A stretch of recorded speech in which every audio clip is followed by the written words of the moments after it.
Salam. OSI modeli və TCP/IP modeli haqqında yəqin ki, azdan çoxdan eşitmisiniz. OSI modeli şəbəkədə məlumatın necə ötürüldüyünü 7 səviyyə şəklində izah edir. Bunu həmişə tələbələrimə deyirəm, göy qurşağının da 7 rəngi var, belə yadda saxlayın. Physical Data Link Network Transportation, Presentation və Application. Yəni Azərbaycan dilində desək, fiziki kanal, şəbəkə, nəqliyyat, seans, təqdim etməyə bəzən nümayiş də deyirlər və tətbiqi səviyyə. Deməli, amma TCP/IP modeli isə 4 səviyyədir. Deməli, OS modelinin ilk iki səviyyəsi physical və data link birləşərək link layer adlanır və yaxud buna bəzən network access də deyirlər.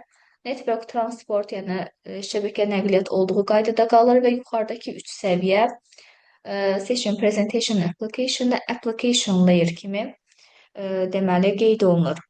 Ümumiyyətlə, o TCP/IP modeli real həyatda istifadə olunan modeldir və internet əsasən bunun üzərində qurulub, daha sadədir. Belə. Ümid edirəm, aydın oldu.